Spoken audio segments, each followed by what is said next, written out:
Good evening, boys and ghouls. This time we are diving right on into a very Christmas themed episode with Black Christmas. I'm your host, Kevin Tracy. I'm Samantha Tomlinson. And yes, you heard that right. A Christmas movie in October? Unheard of. But this one is just up our alley because this is considered one of the first slasher movies that helped cement the genre as we know it today. But is it really the first?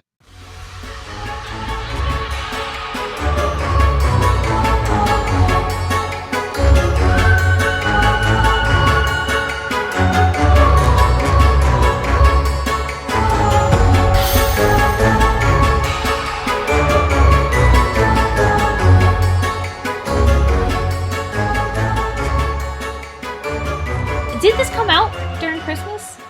Th- Or around uh, Christmas? this came out in October. I think this came out like October 11th, Oh, and right. yeah, Okay. yeah, But it, yeah, this okay. came out October 11th and was released in Canada.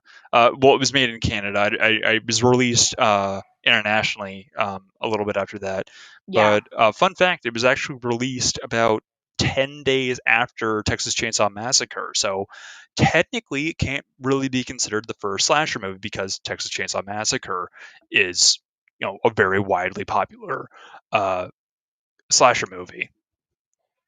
I mean, and I know it was a kind of a compare to like Psycho, which technically in some ways I guess you could consider a slash movie. I feel like Psycho was in its a whole different like thing Yeah, on its that own. was a whole different kind of monster to tackle because a lot of people Yeah. don't like it is in by its very nature that is a horror movie, but a lot of critics like like market that as a psychological thriller, which is just Yeah. a cop out. It is every psychological thriller movie that you can be labeled as such is by definition a horror movie, and it's just labeled as that way so it can be taken more seriously, especially for critics and award seasons. Yeah, Yeah, because yeah. I mean, when was the last time you saw like a horror movie at any point go to the Oscars or the Emmys or any major award ceremony? Well, I mean, Get Out. Well, I Uh, mean, yeah, okay, yeah. Or Black Swan is actually. Well, I mean, that's yeah, and that's one of those. It's a yeah, psychological thriller, but it is. I will say, it is a it psychological is a thriller. psychological thriller, but by you, But it could be a yeah, horror no, you too. can literally dissect any Yeah. like psychological thriller and just change it to like change the classification to a horror movie and it would be the exact same thing. And I feel like, yeah, yeah, and psychological Get Out thriller. would kind of fall along the same thing because it is psychological. It does have a body count towards the end, spoiler, but it is psychological from like the very beginning. Psychological thrillers, I feel like, is almost kind of. Yeah, I agree. It's like when you throw in psychological, it does make it a little more like people are going to take it seriously, more Yeah, seriously. it's an But I easier pill do, to swallow for everyone. yes, because yes, and I feel like it almost. I feel like psychological thriller is almost like a subcategory. It's like one of the types of Yeah, horror because there are, there's paranormal, there's yeah, slashers, there are yeah. psychological There's thriller. I feel creature like features. Yeah, there's a whole yeah, monster yeah. movies. Yeah, yeah. So yeah, this movie came out like I said, 1974. It stars Olivia Hussey. Anyone who I know her from, she was in the 1968 Romeo and Juliet. And That's what I actually, recognize her from. I was trying to. It's like I recognize her from something, and I couldn't remember. Uh, the first thing I ever saw her in was she was on, and I didn't get it at the time. I didn't get it till after I saw Romeo and Juliet.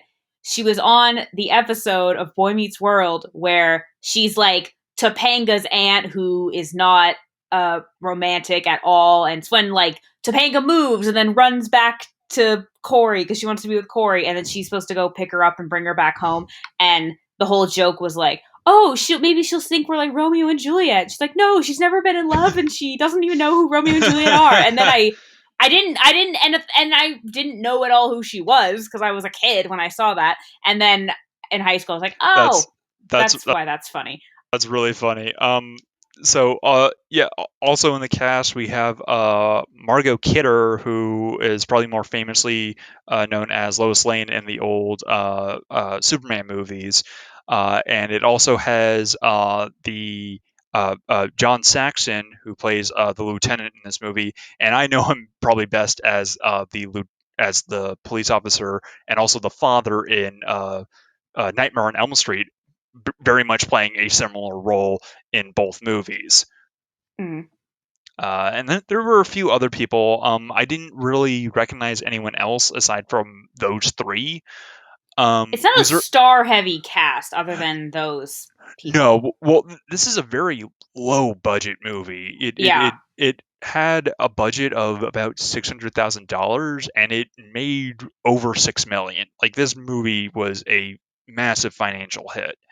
Um, Really, because I was reading it when it first came out, it wasn't a huge success, and critics weren't didn't really like it, but it since has obviously it's now a Yeah. cult favorite. Financially, it did really well when it came Oh, out, okay. but Okay. critically, like critics No. picked it apart as like it's a generic like popcorn flick. People have since kind of seen some of the more historical like impact that this movie has had in terms of like horror and slasher, because this movie really did help like cement the like slasher genre. And one of the best examples of that is well, first of all, the director of this movie, Bob Clark. What why don't you take it away on what he's more famous for, Sam? He directed A Christmas Story. Yeah, you'll That's shoot like your what I eye out, found kid. out. That's like what I found out that like M. Night Shyamalan wrote Stuart Little. It's one of those like, what? I mean, like that's and wait, was Christmas Story? Christmas Story came later though. That I was like that was believe like a ten. That so. was like 10 years ish later. Yeah, I don't remember Christmas Story's release date off the top of my head, no. But I mean, it is very common for a lot of like directors and actors, and I know I've said this before, and I'm probably beating a dead horse with this, to start in horror. Like Peter Jackson, like one of his first movies was Bad Taste. Uh, uh, Sam Raimi was Evil Dead. Uh, Jack Nicholson, like his very first movie was an old horror movie. Christopher Lee, his like first acting gig was playing Dracula in the old Hammer movies, in like the 60s and 70s, I believe. But yeah, no, like a lot of like well-known actors and directors like first started off in horror and have since kind of branched out from that, because it's very fun and easy to kind of experiment with horror, and this is just kind of like a really fun movie that kind of combined a lot of elements from like previous like horror movies and threw it all together, and it made like the perfect cocktail for slasher movies that has since been emulated and copied and used from like the 1970s all the way through the 80s, and pretty much like created the entire slasher craze since then. Yeah. I'm not a big. I also, like I said, I'm not a big horror person. Uh, so I don't have a ton of knowledge in this area. I will say, okay, I'm gonna say this right now. I did not expect this. I really enjoyed it. I like kind of loved it. Like I've been saying to everyone, like, oh my god, we gotta watch Black Christmas.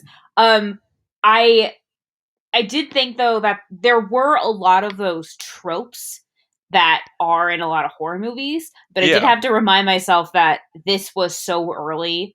This was again in the 70s. So this was not the very first slasher, but this was one one of the of the first. first. And And yeah, like those weren't tropes.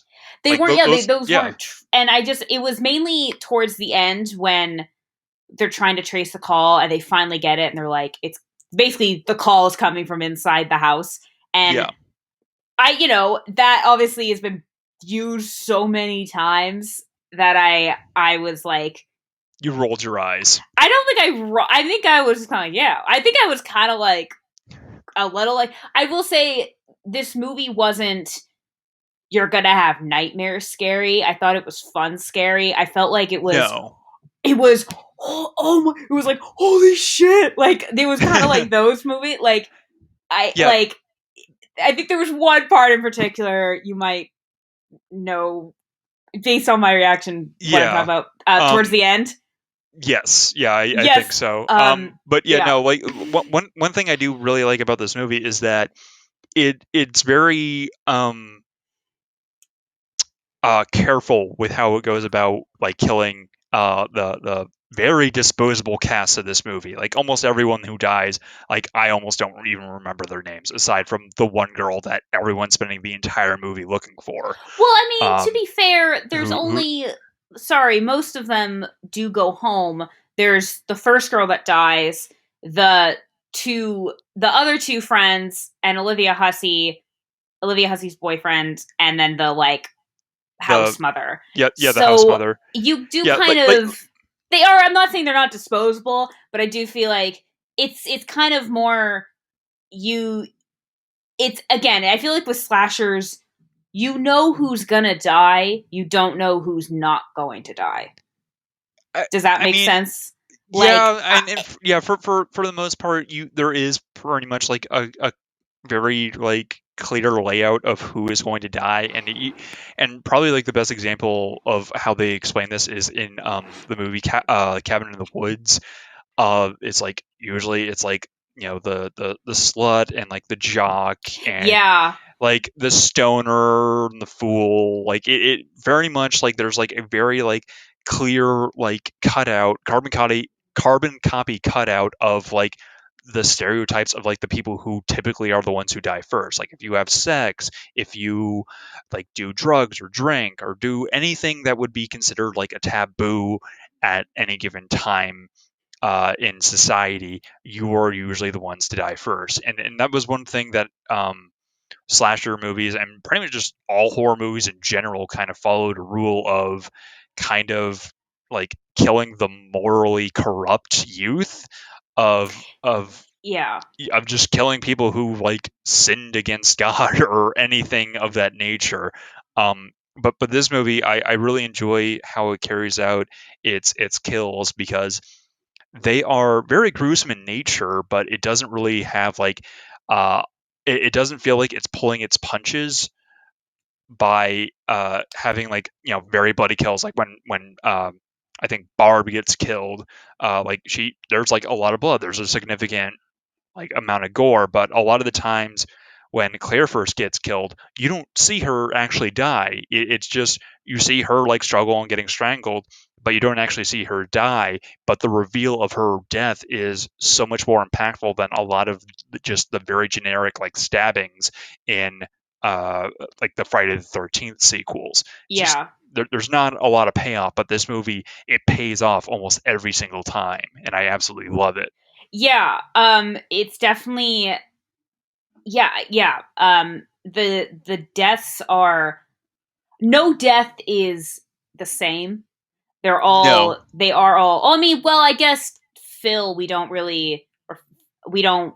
Well, we don't see her die. We just know, she's dead. Like you yeah, know, because it cuts, and yeah, you and assume she that's an probably died the same way. But yeah, still, like, and that's another example of like the really good payoff is like you don't see her die, you know she's going to die, and then you see her dead, but you don't actually see how she dies, and it's just that sudden reveal of there she is, she's dead, and it's such a really good payoff.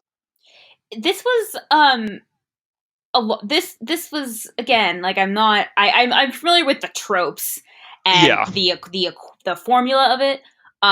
But I will say the very beginning, I there were some tropes that I was unfamiliar with because it starts off with the point of view shot. So like the camera is the killer, yeah, the killer POV shots. and I don't think I was familiar with that trope. And you literally just see a person kind of walking towards a house, like you see like a silhouette of them, and then it's they're the camera, and you see them creeping into the house, and then that's we cut to the girls in the house. And I think I was assuming it was going to be almost like a murder mystery in the beginning, like the whole thing was going to take place that night, but it takes place Gotcha. over like 24-hour period, right? Yeah, Yeah. it's like I don't remember the exact timeline. Like I think it was just like over like the span of like a weekend or something like that. Yeah, I think yeah, it's like about it's yeah, It, I it's it's it's maybe a a day or couple of two. days or something like that.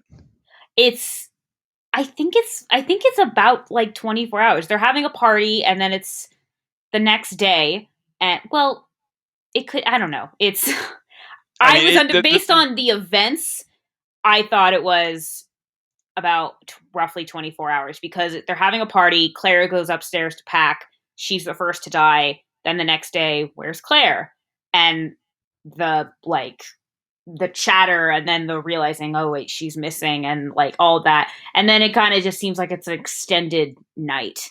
Like it just goes really late. I But mean, it could if be a it's few days. like if it's 24 hours, then like this is a very productive 24 hours because they had like the police set up a tab and then they had to like trace the phone call multiple times. Like it like a couple of days passed and then they organized a search to find Claire to only discover another unrelated like I assume unrelated dead body of a That little girl. I was so confused about because so they go to the police. Yeah, the police are there's one particular officer, is it Nash, Sergeant Nash, who's Yeah, being kind of an a-hole to the girls and and uh is kind of unhelpful. He definitely hit like helped cement the trope of like the incompetent police officer. but all the others were really competent and they Yeah, were very like okay, there's a lot of weird shit going on. I mean, it might be unrelated, but let's check it out.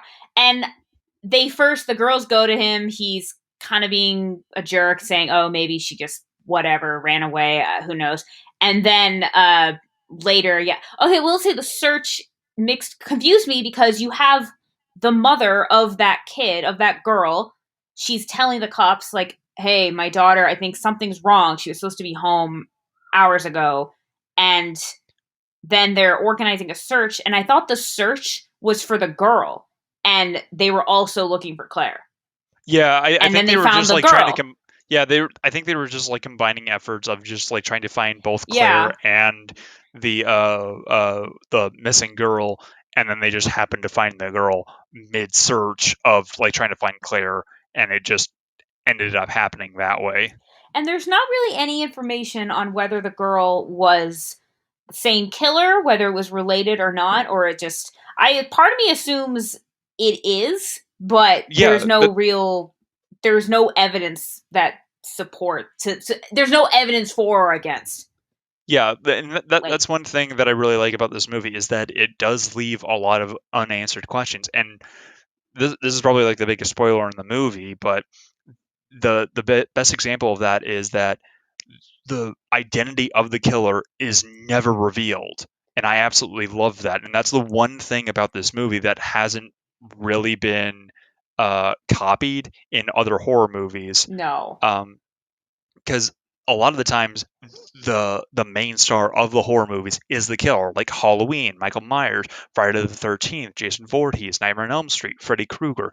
They make a huge star and like a recognizable like face or mask with the killer, and it gets to a point where like everyone's rooting for the killer. It's like, oh yeah, killer, killer. So, but in those cases, we don't know. We know, yes, Michael Myers and Jason Voorhees, but we don't like they never take off the mask, so we don't know who it is. I mean, Correct?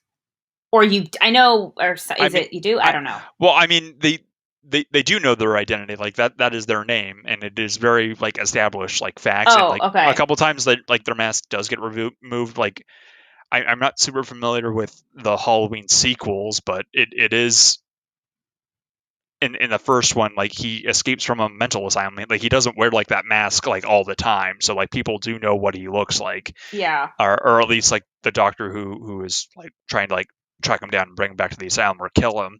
And in Jason, in the Friday the 13th sequels, um, like Jason doesn't even get his like hockey mask till I want to say the third movie, Okay.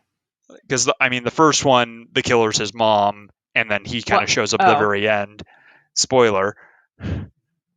And then the okay. second one he shows up and he's wearing like a burlap sack. I think he gets the hockey mask at the end of that movie, or he just gets it in the third one. I don't remember. It's been a while since I've seen this, but they are like their identities like are very well established to either the audience or uh like a certain member of like the cast or like the actual like victims, and that information is then later shared, and they're like either believe him or scoff at the idea and then eventually get killed. But this movie, it's a complete mystery. No one knows who this killer is. There's a couple suspects, mainly the boyfriend of Jess, Jess, Olivia Olivia. Hussey. Yeah, Yeah. Olivia Hussey. Like there's a lot of speculation of if this guy was the killer throughout most of the movie, but it's never really um, it ends up not being him, and they never allude to who else it could be. Yeah, so he basically okay, so the thing about so Peter is the boyfriend and we find out Jess goes to tell him, "Hey, I'm pregnant and I don't want to be pregnant. I'm going to have an abortion." And she didn't even want to tell him because she knew he would obviously be upset by all this. And he is trying to talk and he later in the movie uh comes over and he says, "I'm going to leave he's a penis. He's like, I'm gonna leave the conservatory and we're gonna get married and we're gonna have a baby." And she's like, no, like you shouldn't have to give up your dreams. I don't want to give up mine. I don't want to get married to you. We're not getting married. It also just seemed like their relationship was like it's not even just that she doesn't want to have the baby. It's more of that it just seemed like she was already kind of done with this relationship. Like she didn't want to be with him anyway. And Yeah, like it definitely the seemed baby like she seemed was like trying. like, yeah, Yeah, irrelevant. she definitely like was trying to like I want to end this, and this is like the only way I can do this. And this is yeah, and he storms out of the house and that's when the cops are showing up because now they've been They're yeah they're they're trying to put a tab on the phone because throughout the movie they've been getting a lot of very obscene phone calls. they are Um, I don't yeah, like it's yeah. for 1974, like this is some like really dirty language. I'm not gonna say Yeah. what they're gonna say on this podcast because I don't want it to get age restricted or anything like that. I mean, But yeah, we're yeah, like I'm yeah, yeah, yeah yeah, no yeah. like It's you know what I mean, like but yeah it is yeah. some pretty like strong language, like because I never really told you what this movie was about other than the fact that it's a slasher movie. What was like your kind of reaction to some of these moments in the movies, like especially the phone calls? I think the first time I was just kind of like it more just it got creepier. But the first one, I obviously assumed it was the person who will be the killer.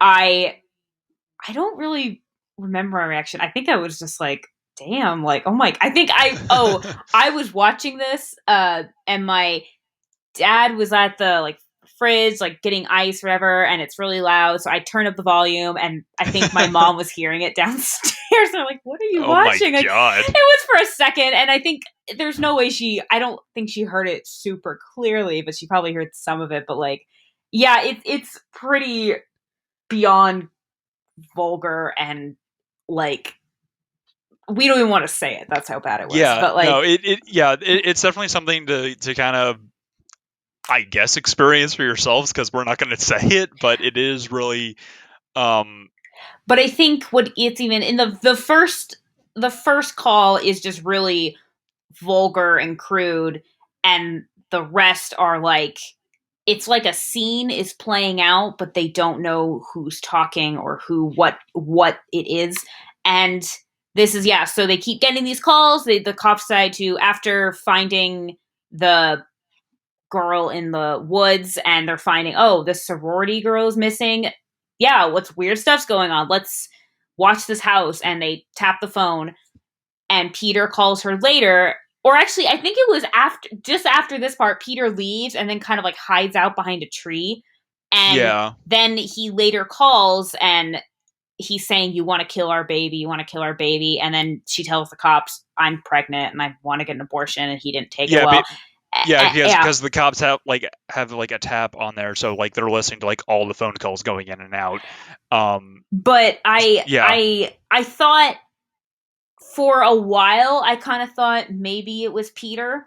And then once I realized that they were very obviously setting it up to be Peter, I'm like, it's not. But I will say when Barb dies, you that's probably the most we ever see of the killer.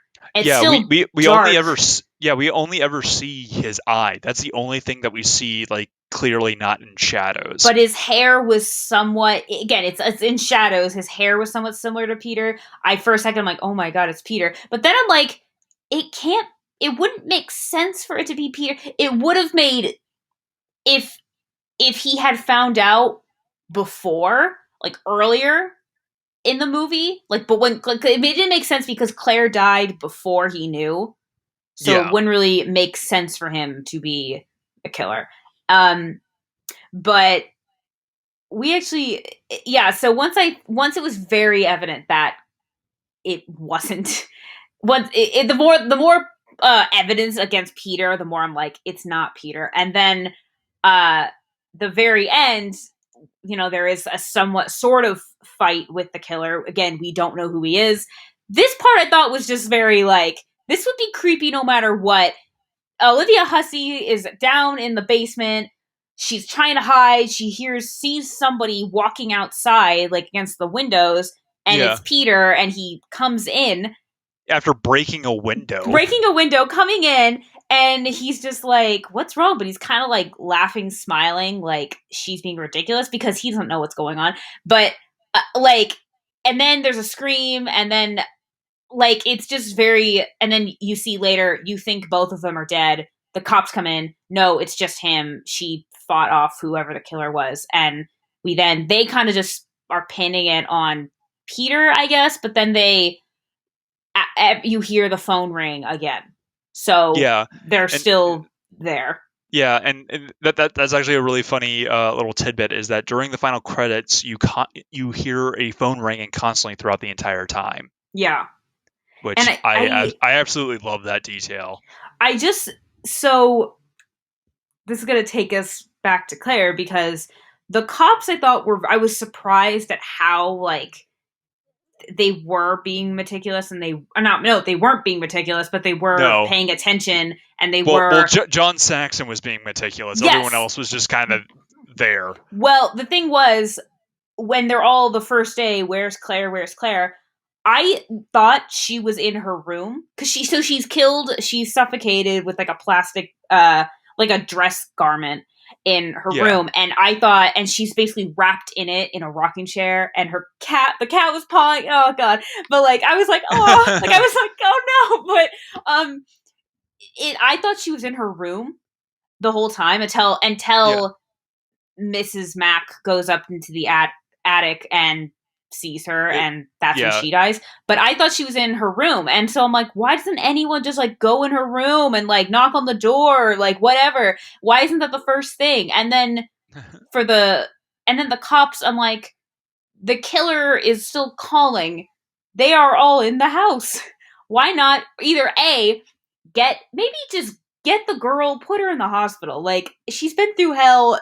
I don't think she wants to still be there. But also like why didn't they check the whole house? And I'm assuming it's because they think they have the evidence, they think they have the person. But like I don't know, it just bothered me how they were the lieutenant was doing like putting in a lot of effort, and a lot of them were putting in a lot of effort, but some of them I'm just like, but overall I'm like, why aren't you doing this? Why aren't you doing this? And I kept saying, look in her room, open her door, look at her room. And then I was like, oh no, she's not even in the room, so it wouldn't matter. But Yeah, and they do search her room when her dad shows up like the next day after she fails to show up for him to pick her up. So they do check a room with Claire's dad and the house mother. Like they check it like the very next day and she's not there, and it's later revealed that oh, she's okay. by the Yeah. window in the attic, and it's being pawed at by the cat that like everybody seems to want to look for. It's like it's just like the household cat. And I did think that part was so she's again just wrapped in this garment, just in a rocking chair against a window, and it's one of those things like no one's gonna look up there, but if you did look up there, like uh there's a dead person. Like it is Yeah. creepy, and I think this was one of the creepiest moments when Mrs. Mack is. There were a couple of moments where I thought she was. I mean, I knew she was gonna die, but there were a couple of moments where I thought, "Oh, is she gonna die? Is she gonna die?" And then like it was just like I was just waiting for it to happen. And there Yeah. was all these like there were these scenes that were trying to show that she's a drunk because she hides liquor all over the house. But Oh yeah, I the house mother literally hides one in like the bowl of the toilet or and in a has book. yeah, in a book. I think she had one in her medicine cabinet when she's brushing her teeth. But I was just kind of like, there was all these moments where she's by herself, and I thought she would hear a sound, and she's like, and I just kind of thought, oh, is she gonna die now? Is she gonna die now? And I was just kind of, it was more just establishing that she drinks. There wasn't, I don't know, it just there were a lot of these unnecessary, a couple of these unnecessary scenes of like, okay, she's in here. I think the most, like the only scene that obviously was needed to stay was when she's packing. There's a taxi outside waiting for her. She's looking for the cat, goes up into the attic, and then sees Claire, and then turns and sees she sees a guy with like a hook, and oh god, that was, and then she just is Yeah. pulled up. It is pretty, apparently it was supposed to be even more graphic, which I feel like I think it was the right amount. I feel like it would have Yeah. been way too much if it was more Yeah. graphic. It's not necessarily like a particularly gory movie, but the kills that do that I was kind of saying this earlier is like the kills that they do have in this movie, it doesn't feel like it's pulling its punches, but it is reserved enough to like not show every kill in excruciating detail, like with Barb, for example, which is probably like the bloodiest kill in this entire movie. Yeah.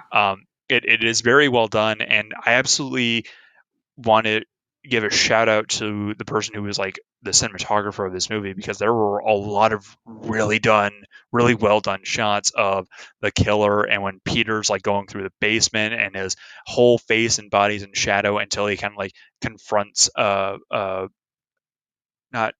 Jess. I Yeah. was drawing a blank on her name, and his like half of his face is in shadow, and it's like, oh, like, and it's the same eye that's Yes. revealed that was the killer. It's like that's a really like subtle moment that is probably going to register with Jess because like that's the same side of her the killer's face that she saw. So it's like she's going to immediately register that he's the killer, even though we as the audience already know that he can't be the killer because they got the calls in the like from the house when he was at the party in the beginning of the movie.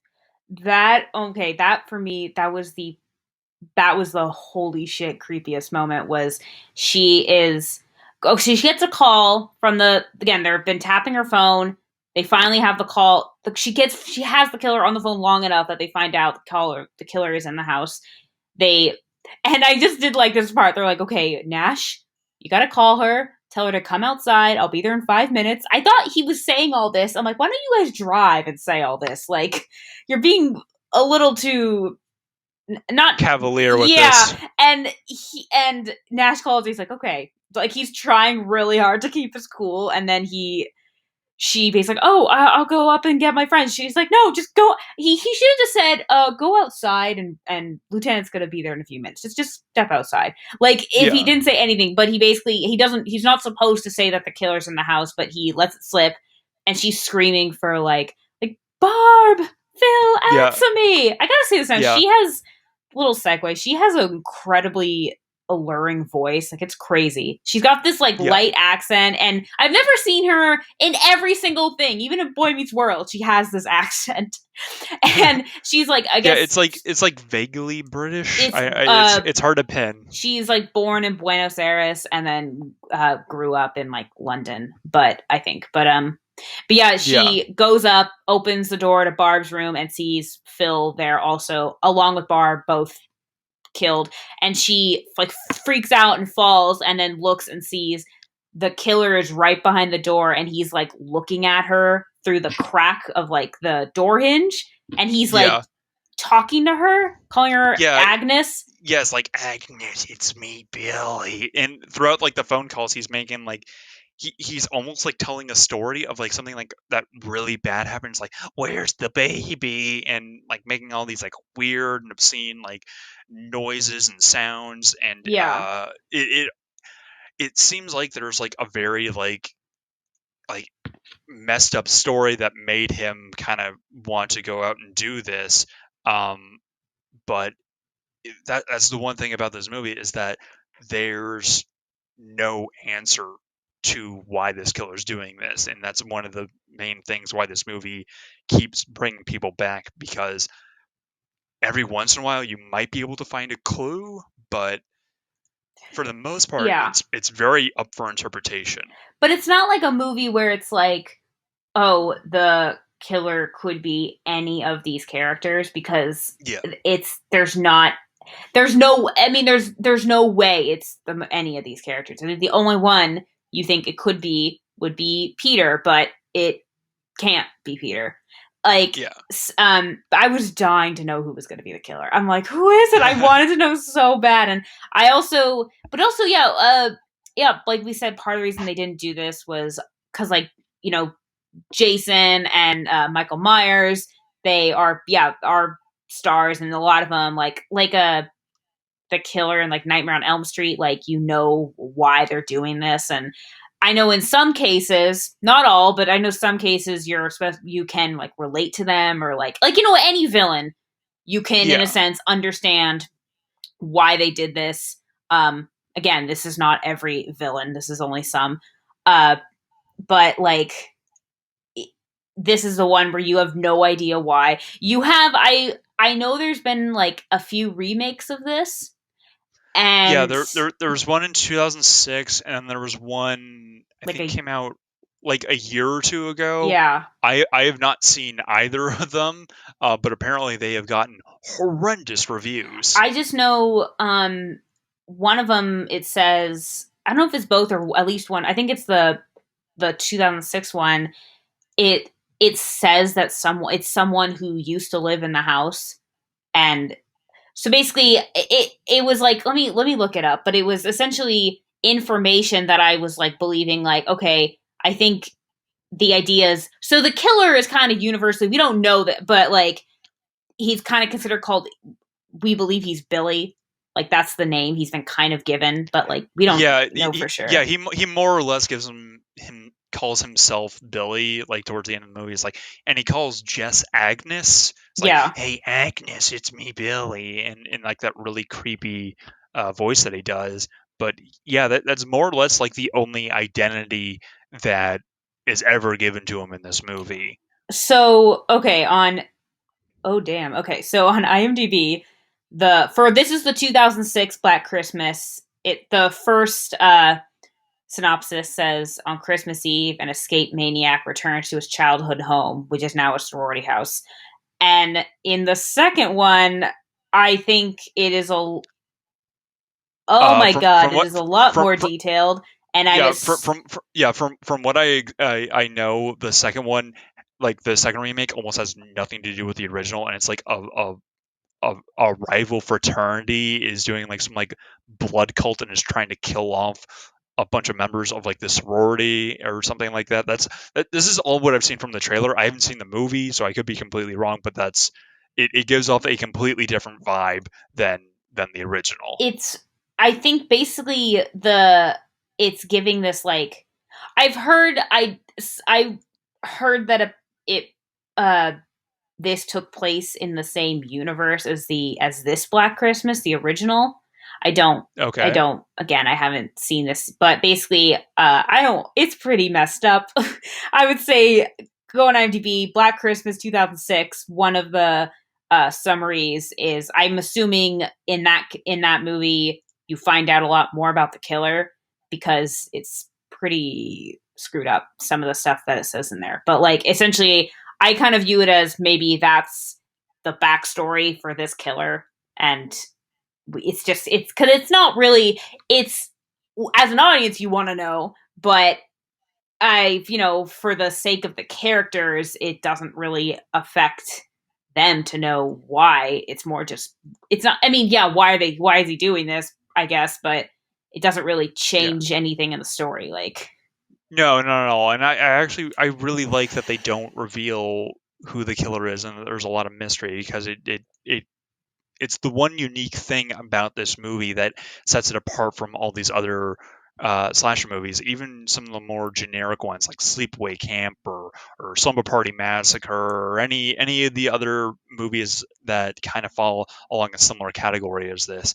And another thing that we kind of haven't fully addressed is that this is one of the movies that kind of took place during a non-scary holiday of this being Christmas. Um, and pretty much like ever since this movie came out, they have pretty much done to like they've done Christmas to death, they've done Halloween to death, and they've pretty much like covered every other major holiday since then, from like My Bloody Valentine to I guess even Thanksgiving technically counts as a slasher movie. I just thought of a slasher movie for a holiday that doesn't happen, or not a holiday, but like leap year. There's one extra day for killing to happen, or Oh something. my gosh! Quick, trademark that. um, um, yeah, there's actually quite a few horror movies that take place in holidays that are not either not just not a holiday, but a holiday that's not Halloween. Like Yeah, there's a I couple of mean, Christmas ones, or there's a lot of yeah. Christmas ones actually. There's a lot of Christmas ones. There's Silent Night, Deadly Night. There's Krampus. There's oh, what was it called? Santa's Sleigh. Oh, Elves. These are just the ones that I've seen that I know off the top of my head. Um, like all the Black Christmas sequels. There was a episode of Tales from the Crypt that was in like the Tales from the Crypt movie that took place during Christmas. So I feel like that counts because it technically wasn't a movie. Yeah, there's just been so much like horror movies around Christmas.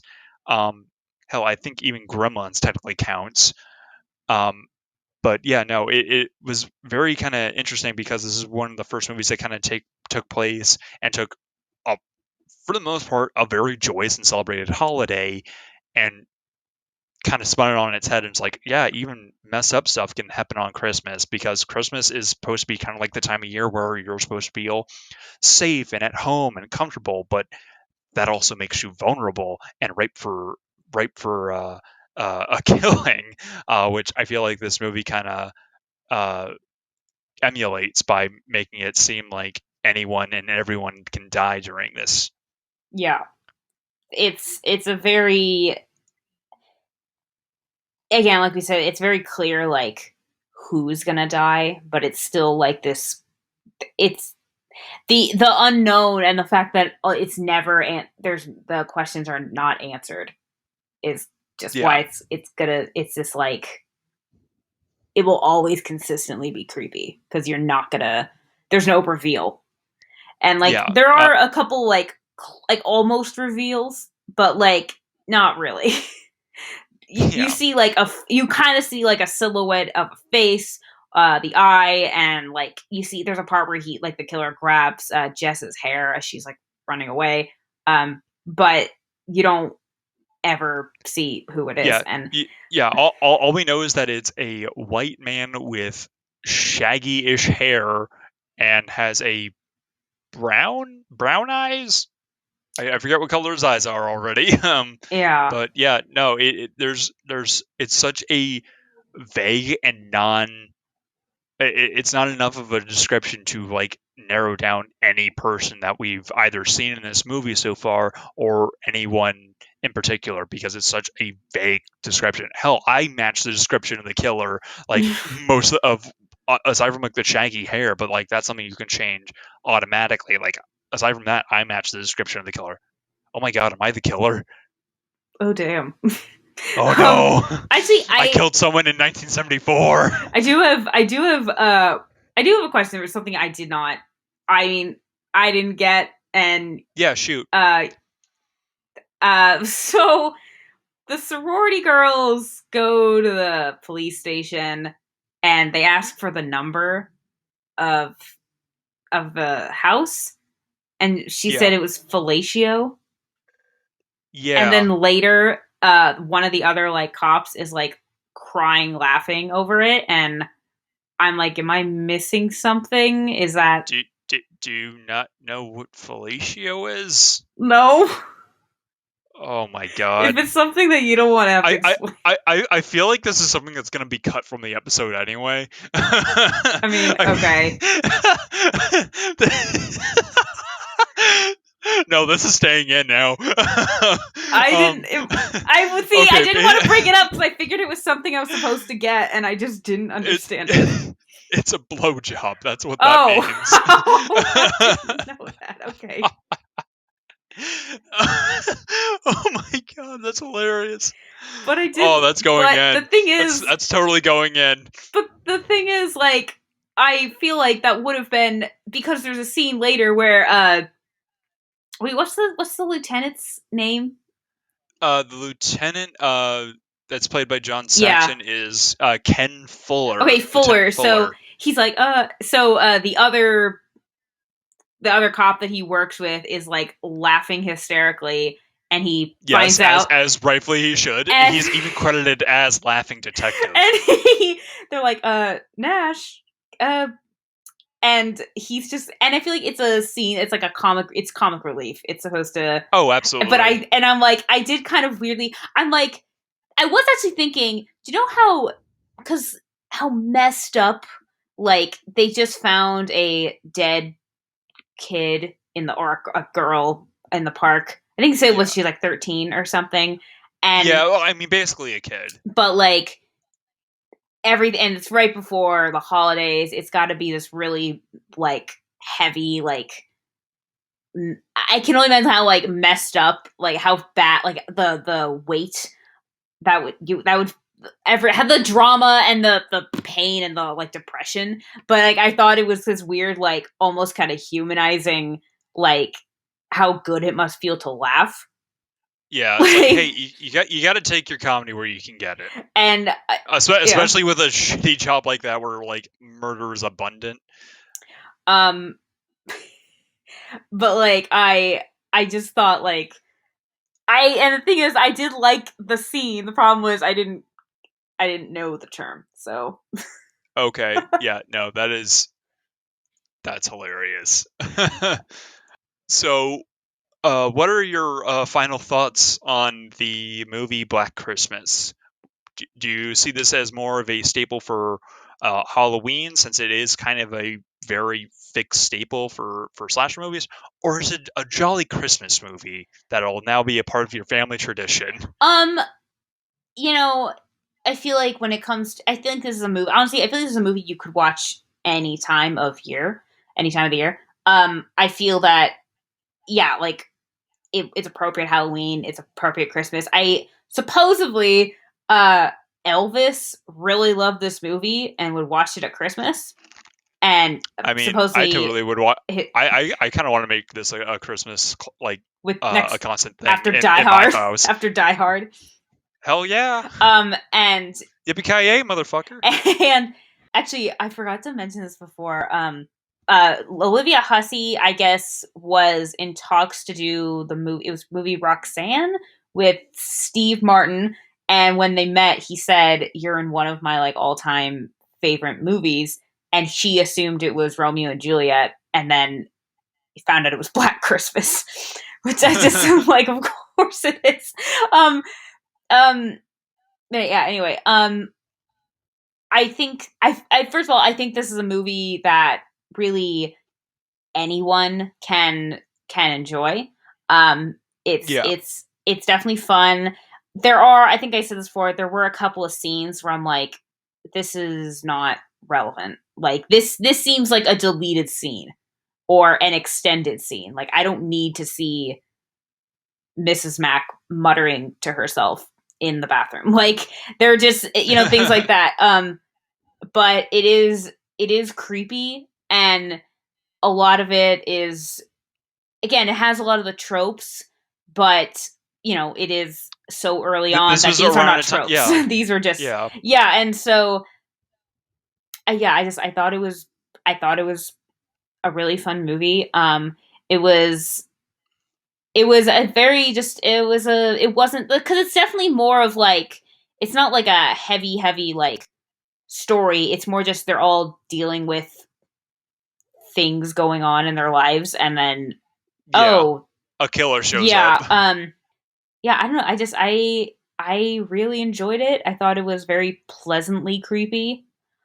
It wasn't like nightmare creepy. I will say the last couple of nights, like if I come out of the bathroom and it's like dark, I like keep the light on and then like I open the door and okay, nothing's there. I'm just gonna go and walk to my room. Like I mean I know nothing's there, but it's that That fear of the dark, that primal fear. overall I think this is a movie you can definitely watch at Christmas or Halloween. I don't really. Yeah, it Yeah, is called Black Christmas, but it is a slasher film. It came out in October. Um, it came out in October and then was released in the U.S. because this was made in Canada. This was released in U.S. December 20th. this is also so like you know how like Die Hard. There's the debate of it's a Christmas movie. It's not a Christmas movie. This I feel like. Yeah, I mean, it's the reason. It's more of Christmas is irrelevant other than the girls. There, why most of the house is empty yeah, because it's taking place during Christmas break for them. because it could have been, and you know, for that matter, it could have been like spring break or like Yeah, any. It could have really been anything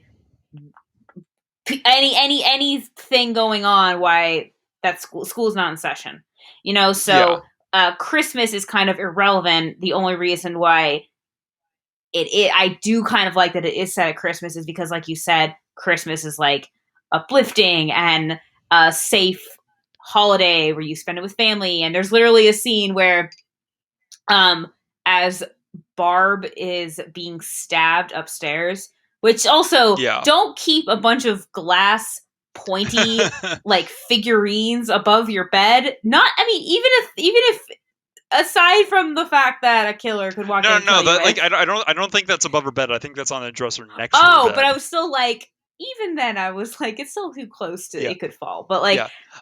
Especially for Barb, since she is drunk throughout this entire movie. yeah, Barb was kind of great. She was an alcoholic. Let's She be was honest. she was funny and she's really entertaining. But she's upstairs getting killed, and there's a group of like children carolers coming to the house, and Olivia Hussey opens the door, is listening to them, and then one of the like adult chaperones is like, get into the car, guys," because you know there was someone murdered. Yeah, they just found out that the little girl from the search party was like killed or found dead. Um, yeah, no, and one thing about the title of this movie is that producers or like the studio involved in it wanted to change the title from Black Christmas to something else because they were worried that people were going to think that it was a black exploitation movie a lot of the Yeah, times because a lot of the times in like the 1970s that there was like a lot of like black exploitation movies like like Blackula and stuff like that and a lot of the times uh, people were worried that if the word black was in the title or mentioned at any point, oh, this is clearly a black exploitation movie. yeah. So but I mean, I'm glad that they stuck with Black Christmas because I feel like that's a way more creative title than the overly generic title that they were going to change it to. I mean, I already forgot what it was. I literally looked it up like 5 minutes It was ago. like I think Silent Night, Evil Night, or something. Something like that, yeah. Which Like I might be getting mixed up with like Silent Night, Deadly I Night, which is already like an existing I think it movie. was Silent Night, Evil Night, and which I don't think Yeah, that is sounds about right. which yeah, Black Christmas is kind of a generic. I was literally thinking of it like because I don't know. It's supposed to be kind of parodying White Christmas, and it's Black Christmas, and it's dark and Yeah, twisted. And I was literally I never really thought of it like I that. was thinking of it like I don't know, and just my first thought, I don't know why, was instead of like Last Christmas, because I was literally like I don't know, twisted song like Black Christmas, you stab me in the heart, Oh my you gosh. the you suffocated my sorority sister? Like I don't Really, know. really rolls off the Yeah, tongue, Sam. yeah. I can't wait to listen to this on the radio. But yeah, Don't quit your day it job. had it had the Silent Night, Evil Night, and then it wasn't doing as well, so it changed it back to Black Christmas. Which Black Christmas is Which, simple, and it's a twisted Christmas story.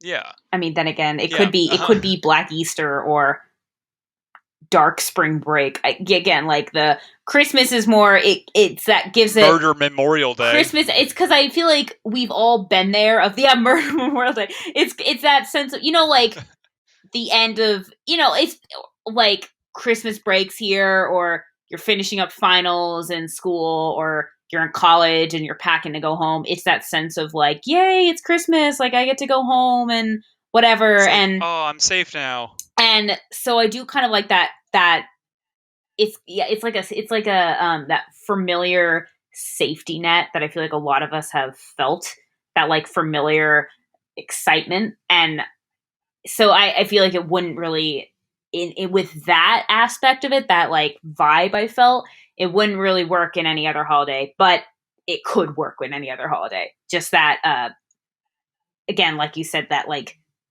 safeness of Christmas is kind of what Yeah, makes it like a nice little like contrast.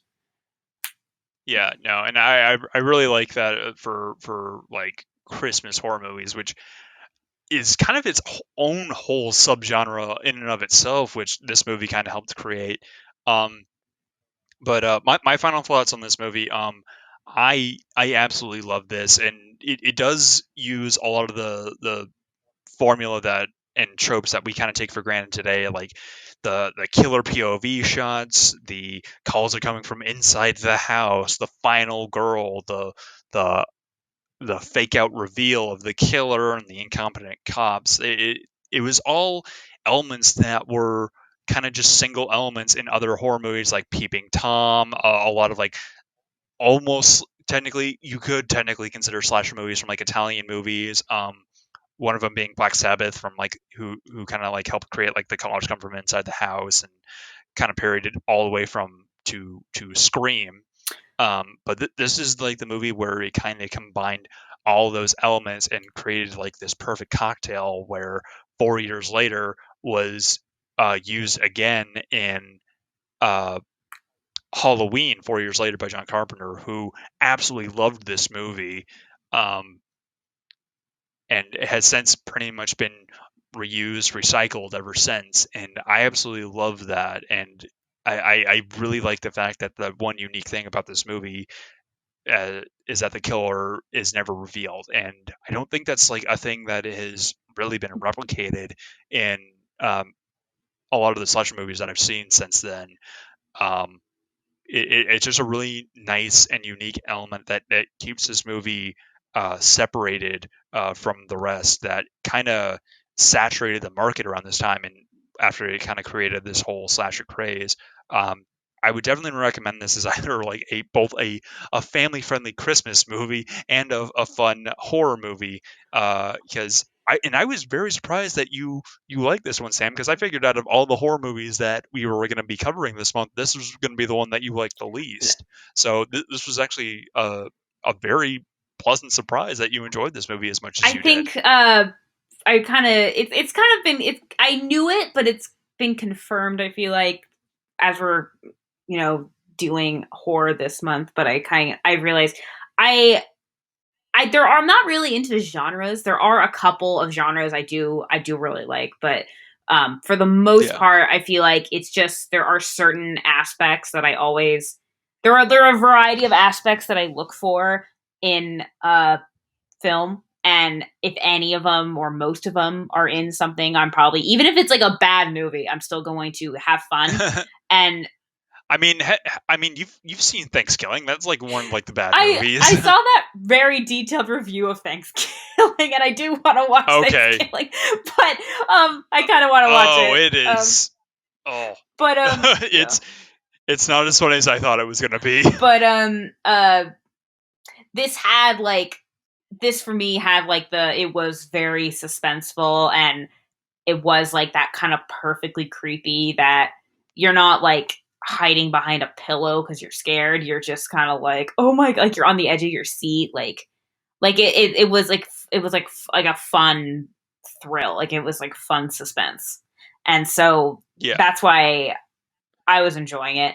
Um, but yeah, I don't know. I don't think I expected to like it as much as I did, and then I did.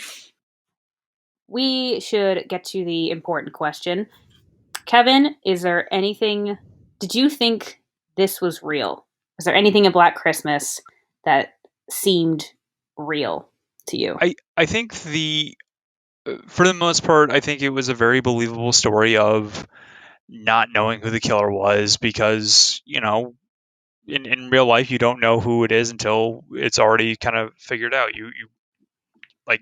You're not there for like the police investigation. You're not Nancy Drew figuring it out. So I really liked that there was that really big element of mystery. I think the only thing that I think was kind of skimming the realm of possibility was the fact that even when the police were involved with searching for the missing sorority girl,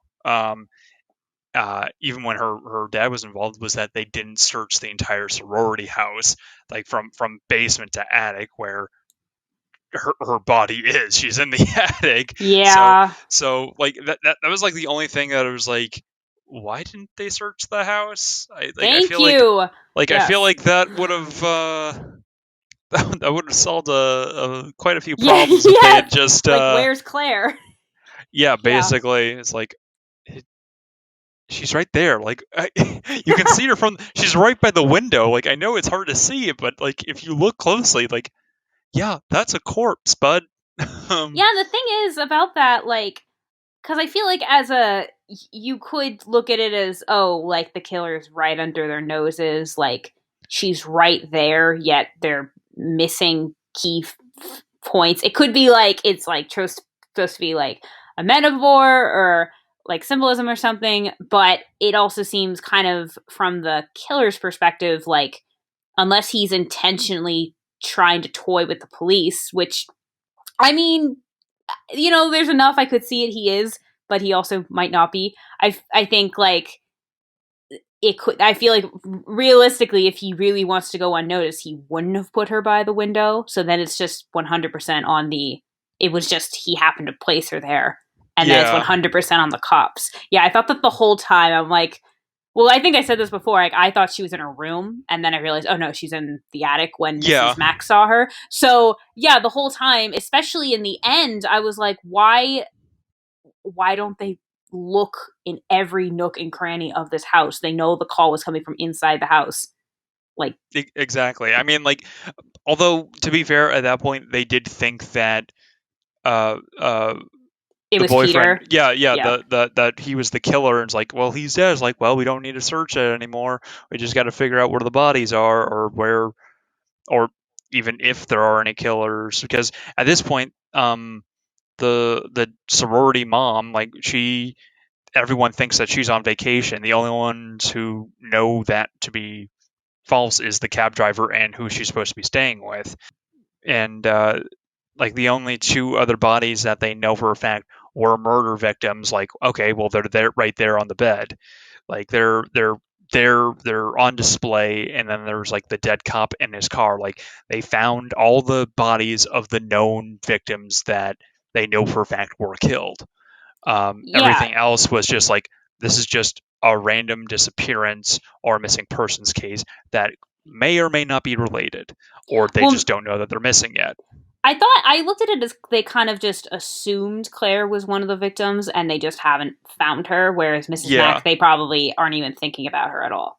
yeah, exactly. So it was just kind of a matter of like where in the world is Claire? Yeah, Um, where in the world is Claire Henderson? yes. If you love where you love Carmen San Diego, where's Now let's Claire help. Henderson? Yes. Now let's go find this corpse, kids. Oh, this got really depressing. I I agree pretty much. I do think the story.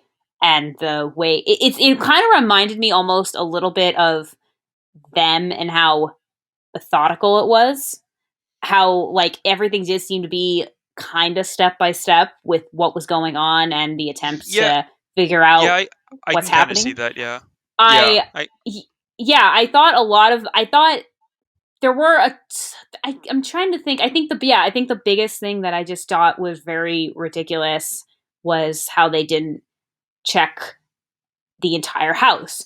And it doesn't even sound like they're because especially because they're even if they found Peter, like even if they think it's Peter, it's still a question of okay, where is he in the house? Where was he doing all this? Like I understand, okay, as far as they think it's Peter, so case closed, but then where is where's he? the Like body? at some point they're gonna find Mrs. Mack and Claire because, you know, someone's eventually gonna probably go in the attic and as well as, you know, bodies decompose.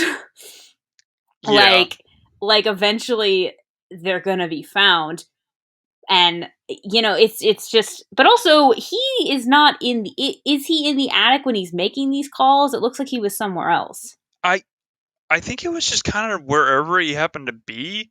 Like I think at one point he made a couple of calls from the attic, but it he kind of just seemed to be wherever he wanted to be.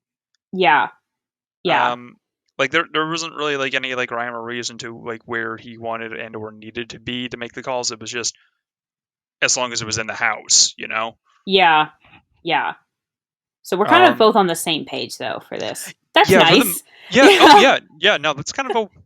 That It's doesn't usually happen. it really doesn't. Now that I think about it, it's like no way. Or We've had to agree on something at some point. it's I say my opinion and then you say yours and then I'm like actually I agree. I agree with that. Yeah. like It's like, yeah. huh, that checks out.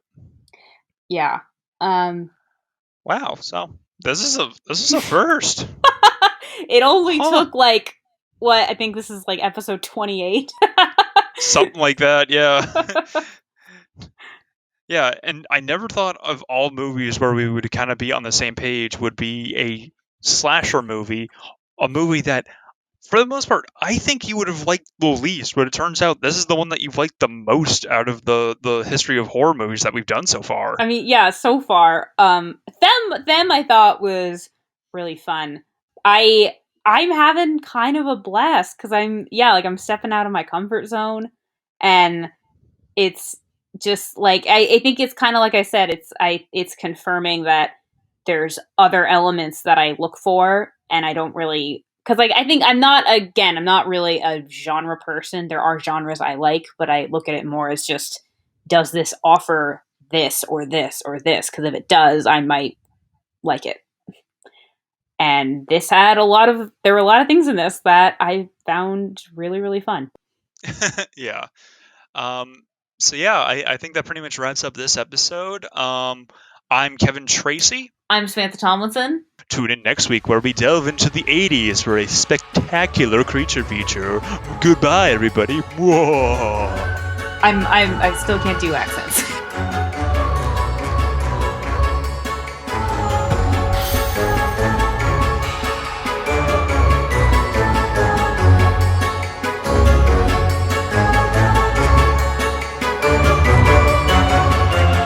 And you've been listening to Movie Reel, everybody.